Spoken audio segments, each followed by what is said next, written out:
Hello and welcome to Opinionated. Today we got a very interesting topic to discuss, and that is 5G, the 5G technology, all the blessings and maybe the downfall as well. We don't know yet, but our first guest is from New Zealand over the Skype. His name is Dr. Faraz Hassan. He's a senior lecturer at Meszaros University School of Engineering. Hello, Faraz. Very good, thank you. Before we start the interview with you, we should watch a video play-in, which is got that very interesting title, All What You Need to Know About 5G Technology. So let's see it first, then come back and discuss.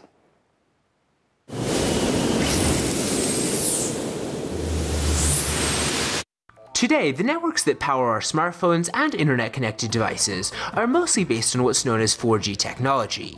But higher performance 5th generation wireless called 5G is coming, and it promises to take us places we've never been before. So 5G is considered key to the Internet of Things, which is the name given to the notion of tying just about any and everything into the internet. Billions of sensors will be built into appliances, security systems, health monitors, door locks, and wearables, from smartwatches to dog collars. Analyst firm Gartner predicts the number of networked devices will skyrocket from about 5 billion in 2015 to 25 billion by the end of 2020. Plus, 5G networks will actually be about 66 times faster than 4G. That speed opens up intriguing new capabilities. Self-driving cars can make time-critical decisions. Video chats will make you feel like you're in the same room as the person you're talking to.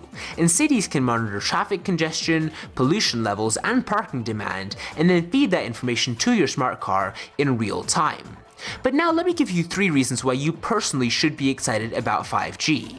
The first reason is new realities. 5G is going to push augmented reality and virtual reality into the mainstream. Augmented reality overlays information like walking directions, product prices, or acquaintance names over our view of the real world by, for example, projecting data onto a car windshield. Virtual reality creates an entirely artificial view, but both need to pull in new data almost instantly. Reason number 2, instant gratification. Download speed should increase from today's 4G peak of about 150 megabits per second to at least 10 gigabits per second. That's fast enough to download Guardians of the Galaxy in 4 seconds rather than 6 minutes. Finally, the third reason why 5G is going to be a huge deal is lightning fast response. In addition to cramming more bits into every second, 5G is going to shorten the lag time before the first bits show up. Waiting a few seconds for a streaming video to start over 4G is no big deal, but that's unacceptably slow for things like self-driving cars, where every millisecond counts. 4G ideally needs about 15 to 25 milliseconds for one car to tell another behind it that it's begun emergency braking, but that delay is actually going to drop to only 1 millisecond with 5G, and that could actually save thousands of lives. But now that I've hopefully gotten you all excited about 5G, you're probably wondering when this new network system will be launching. Well, unfortunately, it won't be for several years. The wireless industry is fixated on delivering the first 5G networks by 2020, and both AT&T and Nokia say that schedule is reasonable. Whenever it does launch though, 5G really is going to change the world. Don't be fooled, even though this is actually only one generation higher than 4G, 5G is a huge deal. It's going to connect the world in ways that have always been impossible before, while bringing even more people and appliances online. But anyways, that's it for this video, so let me know what you want to see in 5G networks in the comments below. Give this video a thumbs up if you enjoyed it and you're excited for the next generation of wireless, and I will see you next time.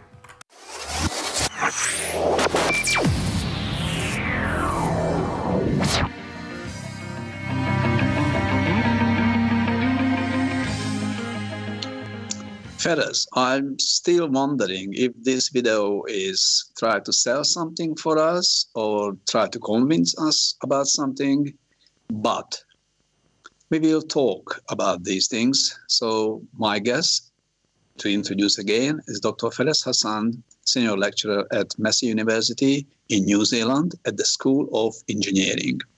Faraz, are you happy with the pushing of the 5G? We know all the blessings. What about the downfalls? So first of all, why do we need the speed? Right. So speed? If you look at how mobile phone technology has progressed over the years, every new technology that comes out is better from the previous one in this respect, that it offers a higher networking speed, and 5G is the same. And 5G will also generation. provide, which is the 5th generation of mobile phone technology, and it will give you very fast networking speeds, as you have heard. How 5G does that is interesting, because it is looking at using the resources that have never been used for communication before. And by resources, I mean the frequency channels. These are very high frequencies that people think will be usable in 5G. So and these high frequency channels, 100, 50 and 100 megahertz. It is 28 gigahertz, 38 gigahertz, compared with 2.6 gigahertz that we use today. So we are talking about a very high transmission frequency. And it works. People have tested that, network operators have tested that, and the speed is guaranteed if you increase the transmission frequency.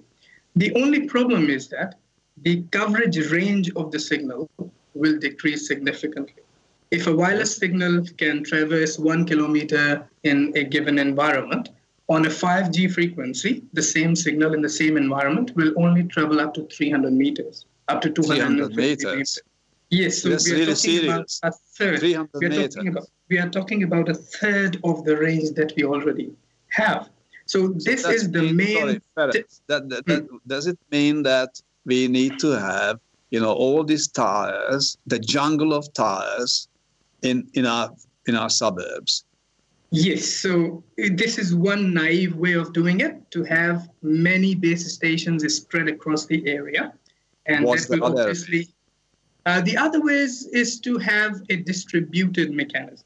Right now, all the last 30 years of mobile technology has been centralized. We had one base station, all users would connect to that base station. Yes. If I were to call you, my call would go to the base station, and then base station will connect me to you. But if the range of that base station is shrinking, we have to explore other alternatives. One alternative is called device-to-device communication, which means that if my phone is within the range of yours, then the two of us can communicate directly. No need of involving the base station. This temporary... What is the distance which we will need to peer-to-peer? It's not very high. It is under 500 meters, roughly. Under meters. If we are farther apart, then we will have to bring one more mobile phone in that will relay my information to you and your information back to me. This is device-to-device communication within the 5G umbrella. So then I'm using someone else's mobile to transmit my signal to you. Does that mean that another mobile is receiving the signal? Technically, they can listen to this, record it, and keep it. Well, we need to appreciate that we are changing the fundamental architecture of a mobile phone network from centralized to distributed. So obviously, there will be issues in there. And one issue is that of security, right, that you pointed out. There are a number of... lack of security. Sorry, I would like to point out, not the security issue, the lack of security. Fair enough. When we say security issue, it inherently means that lack of security we are talking about. But yes, we that don't is have one. too much currently with the other networks and with 4G or anything, but that's interesting. Okay, sorry, just continue, please. So security is one aspect, and obviously most of the security mechanisms that we have in place, they are centralized. They assume that the underlying architecture is centralized. But if we are to move to a distributed architecture, then we need new security mechanisms. This is only one of the problems. The other challenge is the mobile phone that is relaying my information to you and your information to me. That mobile phone is consuming its energy. So how are we going to account for that energy? Right? If I am relaying your information and I'm draining my battery, that's not good. I need some compensation. So that is another area that requires working. So as I said, if we are making a fundamental shift in the way mobile phone technology operates, then all these problems will emerge and we will have to find solutions for these. That's very interesting. Back to the frequency, Faraz. The frequency is obviously not new because the frequencies exist and we can slice it and we can make very, very short ones, very long ones, whatever. So it's just using some which is existed, but we use this frequency more or less for cooking purposes in the microwave ovens. Is it? Yes. So that's perfect for that reason. Because it's quick, it cooks quicker, and it's hot. I don't want to have it in my ears, but so that's the frequency what we will utilize. Then we got the technological problem. We need lots of tires, or we need to communicate peer-to-peer, which is good because my wife couldn't find out if she's not in the distance what I'm really doing. So, yes?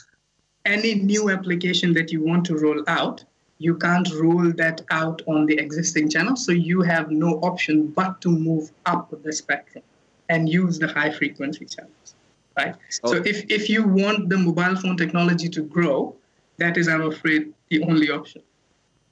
But why we want to grow the mobile phone technology and how much we want to grow it? So why do we need this super speed?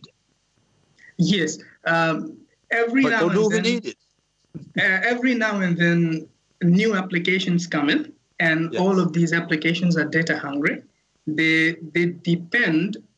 assume that high-speed networking connection exists, without which the applications won't work. Some of the applications that you showed on the video just a minute ago, all of these applications will fail if fast speed connection is not there.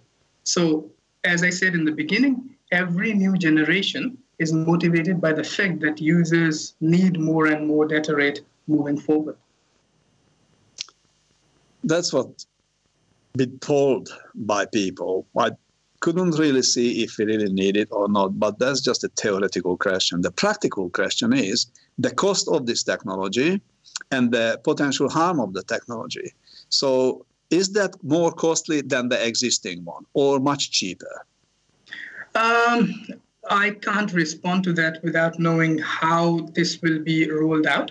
So right now, all the field tests that have been done, they assume that there is a user that is communicating with the base station, and so that's the many tires technology. So what they're experimenting with is the many tires rather than the peer-to-peer.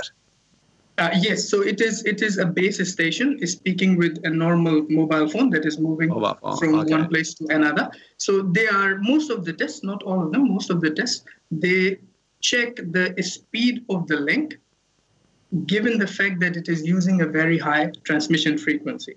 How will 5G behave when it is rolled out on a network level? That is still to be seen. We still need to do some work to figure out how a network scale measurement will look like. Okay. One thing is, just to make it sure, it is not happening today. The first commercial use is planned to 2020, which is 2 more years. But in the United States of America and also in Germany, they are already testing the systems. That's right. However, they're testing it in secrecy because to talk about the danger aspect of the technology is not allowed. What's happening in New Zealand or in Australia? Can we talk about the danger or just the benefits? Look, in New Zealand, the plan, I think, is to roll it out in 2021, 2022, a little later than the rest of the world. Australia is making good progress, I think, because the government published a paper in which they have outlined what steps they want to take in order to facilitate the rollout of 5G.